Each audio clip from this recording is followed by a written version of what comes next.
in town is Huckleberry Hound with all his cartoon pals. It's Huckleberry fun, it's for everyone. So come on, gather round. Get yourself all set, tune up your TV set for Huckleberry Hound. That oh so merry, Chuckleberry, Huckleberry Hound. Kellogg's, your best choice in cereals, the best to you each morning, presents Huckleberry Hound.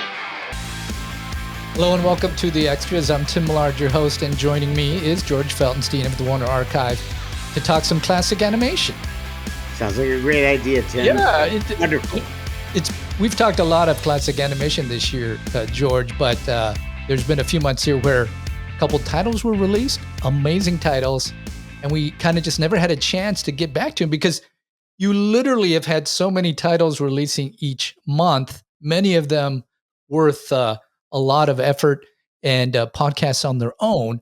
And so here we're finally going to get to Huckleberry Hound, the complete series Blu-ray, and that released in late August. And my general take on this, George, is the episodes look amazing. They sound great. And when you consider that there are 68 half-hour episodes meticulously restored from these 4K scans of the original 35 millimeter negatives, I think it's your best animation collection release of the year. So far, that is, because we have a big one coming up. That's but I true. haven't seen that one. I think just because of the pure number of 68 half-hour episodes. We're not talking 5-minute cartoons. We're talking full-length episodes that you guys put together here. So that's my out of the gate. I love this release, and I think it's fantastic. This is the big town. Millions of folks live here. My job, protecting. 'Cause I'm a cop, a policeman. Right now, I'm patrolling my beat in a squad car, ready to do my duty. You know, people still send me letters in the mail, like with a stamp on it in an envelope. Right. So many really, really nice letters, particularly people who grew up with Huckleberry Hound and never got to see this version with Kellogg's and the bumpers and the bridges, because basically for the last 60 years until we started on this project, you couldn't see them that way. You couldn't see them as they were originally aired. And this was an enormous undertaking. I've spoken about that before, but I can't stress enough how many of my colleagues literally were going through little tiny pieces of film that were unidentified, hoping, well, especially with the bumpers and the bridges and the commercials, well, does this picture match this sound? And then to find out that the sound was had gone vinegar or was not, we couldn't play it back because the oxide was peeling off the celluloid. It just was almost 3 years of work and very, very difficult for the people. You know, I'm talking about it. I'm planning these things. I'm marketing these things and working, but I'm not actually the person that receives the box in from our Kansas storage facility, has to open it up, look at everything. There are dozens and dozens of people involved in that part of analysis, prep, evaluation. It's very meticulous work that needs to be done. And nobody paid attention to categorizing and inventorying these materials properly. So what was achieved by everyone who worked on this project can't be understated. And it is a real example of teamwork. Okay, Wee Willie, I'm fetching you in. Now hold on there, Willie. There's a lot of false information out in the ether, and none of it is malintended. Warner Brothers Motion Picture Imaging doesn't have a preservation schedule. They are not involved in deciding what is going to be. The people that work there do the work, of scanning. The people that work there do color correction, and they do picture restoration, and they do all sorts of amazing things. But there's a whole other group of people who actually analyze, and they work with me as well as others to decide what are the candidates for preservation this year and next year, and what are we going to do 3 years from now, and so forth and so on. So there are so many people involved. The Huckleberry Hound project started initially just in the process of finding who owned a lot of the music and how could we clear it, because there were physical recordings that belonged to one company, the publishing sometimes belonged to another.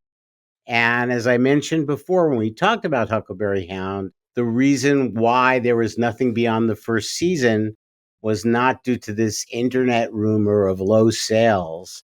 It was due to the fact that the music clearance costs were enormous.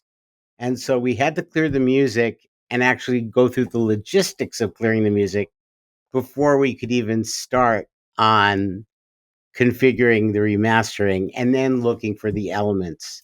And I'm giving the Campbell's condensed soup version of what that process was. Pixie, Dixie, Diddly Dum are the best of friends. Pixie, Dixie, Diddly Dum are friends till the end. Pixie, Dixie, Diddly Dum sometimes enjoy a spat. Pixie, Dixie, Diddly Dum with Mr. Jinx the cat.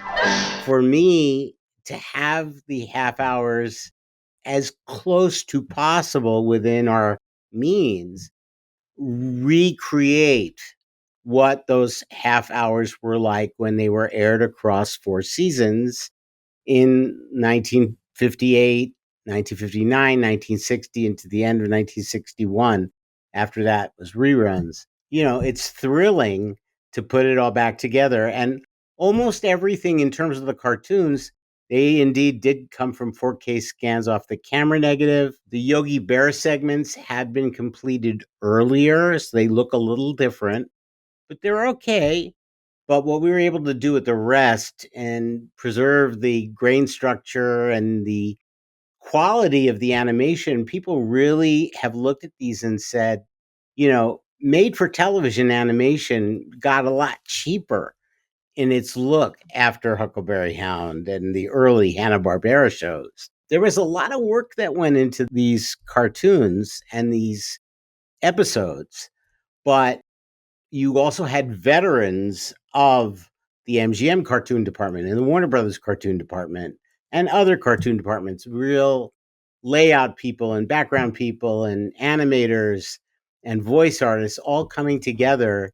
And there's so much talent represented in the Huckleberry Hound show and the segments with Huck, Yogi, Pixie and Dixie and Mr. Jinx, and of course, in the 3rd and 4th season, Hokey Wolf and Dingaling. And the Kellogg's of it, which had been absent for 60 years, is back, and you really get that full experience. The response to the set has just been tremendous. Well, And I'm very, very grateful that the fans have come out and supported this release. That's paved the way for more to come in the future. yeah. So thank you to everyone who supported the release. And if you've been on the fence about buying it, please buy it. Yeah. I'll be shameless about it. Yeah. We need people to support these releases so it can lead to more. Well, And what we'll do today, George, we're going to show you, and so that you could see how amazingly great these look and sound. Before we get into that, I wanted to say that the first thing is you get the box, and this is very nice packaging.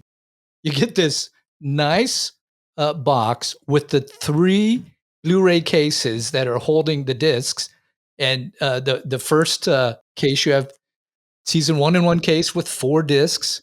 And on the back of the case, you have the episodes that are on each disc. And I know you don't always have the opportunity to do this, but on this release, this packaging really wanted to call that out, because that's the first thing as a consumer is you get the box. well, you and you really provided it nicely.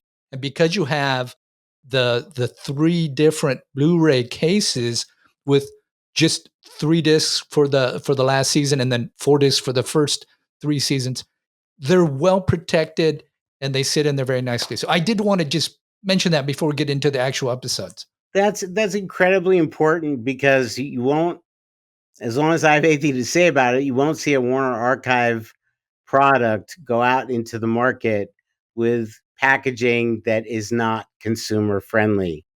I will not stand for discs when you open up a case and they all fall out.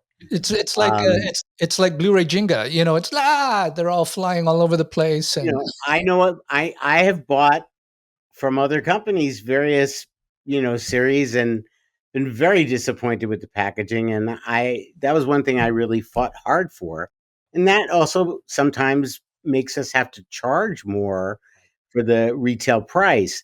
I do think that for an 11 disc set that has been put together with such attention to detail, that it really is a good value.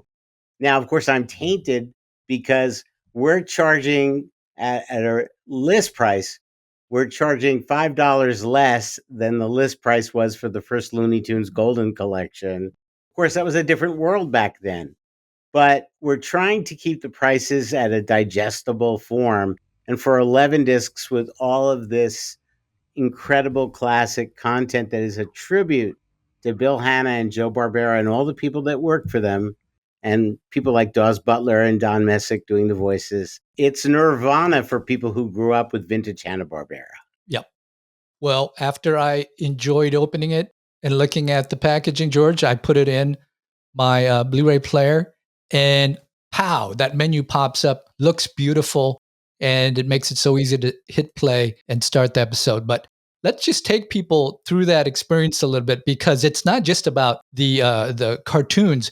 It's the whole episode that you structured together, which is why I keep saying I think this is such a fantastic release for the year, because you recreate that experience.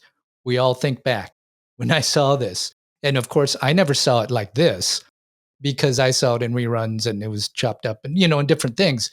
But to be able to experience it the way it was originally released, I love that fact, knowing that. And let's just start with the very first thing you see, a cornflakes commercial. Okay, sign in. Howdy do, sir. Howdy do to you. First, we'll give the audience a peek at your profession. Then we'll let the panel try to guess it. I was amazed, George, how fantastic it looks and sounds. How did you get it such great quality on that? Well, we were very fortunate because after 1965, Hanna-Barbera could have just said, and they did to some degree, oh, we don't need this anymore. Kellogg's is not the sponsor. Kellogg's is not involved. Unlike an episode of, let's say, I'll just make it up, F Troop, where we have a camera negative, and it is an original camera negative that's cut together like a motion picture. It has main titles, it has commercials, it has the plot, it has the end titles. We did not have a full negative of each episode of the Huckleberry Hound show. The segments were inventoried individually. The little 6-minute segments, the Huckleberry Hound segments, the Pixie and Dixie segments, the Yogi Bear segments, the Hokey Wolf segments. That was it. And then everything else had to be dug for. Main title, end title, and the bridges and the bumpers, all of which had different code letters and numbers, and what survived. And I think I've joked on the extras with your audiences before about that entry in our inventory system, HB bits and pieces, where you go into asset description and there's no information. You're just kind of rolling the dice. So this is what my colleagues who are in the trenches, this is what they did. And people who basically, like, their parents weren't even born when Huckleberry Hound was on the air. But everybody got so into the project. There was such an enthusiasm for it. And the bottom line of it is, in back of you right now, I'm looking at the box. That box wasn't there a year ago. We got there. We were able to pull this off, and you really get to experience the entertainment and also the simplicity, the beautiful simplicity of the era, where you could have kids join the Huck Hound Club and send in their nickel. And it was before there were zip codes, you know. So to that point, there were certain commercials that were saved in 35 millimeter form. The cartoon segments themselves were made in color because Hanna-Barbera anticipated that color television would become more commonplace in the future.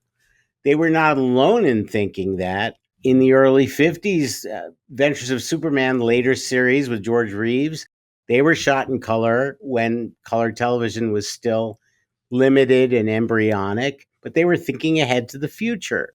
There were other shows that we don't own that were done that way as well. And so Hanna-Barbera was thinking along those lines for the cartoon segments, but they didn't think about that and saved money for the commercials. They were all done in black and white. And that's how the shows were broadcast until probably a couple of years in. And there was a big change in how Huckleberry Hound was distributed around 1966. That is when it was really up to the local station that got the segments, and the main titles were reanimated to eliminate all references to Kellogg's. That may have been done even earlier for international. There's no date on that exact work, so I can't speak with authority that that's exactly when the titles were changed, but they were changed for later broadcasts. And that's how people saw it. And then eventually they were just thrown together with the USA Cartoon Express or the Fantastic World of Hanna-Barbera. And unlike Scooby-Doo, who's had so many incarnations for the last 55 years, Huckleberry Hound kind of faded from the public zeitgeist. It wasn't that the characters weren't popular, but Hanna-Barbera kept moving on and creating new things. And meanwhile, the reruns would take care of themselves. But I would say by the mid-1970s, at least from my perspective as a kid, they weren't showing these cartoons in daytime syndication, and they certainly weren't part of Saturday morning programming. There was a little bit of more interest coming during the cable television era of the 80s on, as mentioned, the USA Network. That was before Cartoon Network. But all of these different media that presented the Huckleberry Hound show, they weren't presenting the Huckleberry Hound show. They were presenting segments. And even the first season of DVDs that came out 20 plus years ago, they weren't the shows. They were just the segments. Right. So the same problem with Magilla Gorilla. In putting these things back the way they were, this is terribly important to me. And I know it's terribly important to the collector and the consumer because, big surprise, I'm a collector. I'm a consumer. I know what I want to get. I don't want to see something that's been fudged with. But then you have the reality. Oh, we don't have every bridge. We don't have every bumper. We don't have every commercial. So that's why I put as much language as I could to try to explain. We could have gotten every segment out and probably smushed it onto, let's say, 8 discs or 7 discs, reduced our manufacturing cost, our mastering cost. But then we wouldn't be doing what this set is about, is presenting almost in an archival manner how this series played out over 4 seasons in first run syndication. Right. And that's what the set does. Every summer, thousands of pleasure-seeking tourists head for the great outdoor playgrounds of America. And a favorite spot is this wonderland of nature called Jellystone National Park. But while these eager beaver motorists are trying to get into beautiful Jellystone Park, one rugged individualist is trying to get out. Aside from the technical aspect and the historical aspect, there's the entertainment aspect. And these cartoons are fun. They're not babysitter kiddie fodder. They were obviously meant to delight children. I loved Huckleberry Hound when I was a little kid, but it was written with a certain level of sophistication that adults could enjoy it too. And I think that even goes back to the influence of what Hanna-Barbera were doing at MGM for 18 years, making Tom and Jerry cartoons. They brought that same sensibility to their work, and that's what led them to eventually get into primetime with Flintstones and Top Cat, Jetsons. And then, things changed to another direction with Johnny Quest and the more action-oriented programs. But this is like the golden era of the beginning of Hanna-Barbera. And if you grew up with it, it's an incredible part of your nostalgia. We got a dandy cartoon coming up, but first, I'm aiming to do a high dive from way up here into that little old tank way down there. But you ain't seen nothing yet. Wait till you see my cartoon. So I'm hoping that anyone who thought that they might be interested in the Huckleberry Hound show and don't necessarily have the background of growing up with it, that they would take a chance and add this to their collection.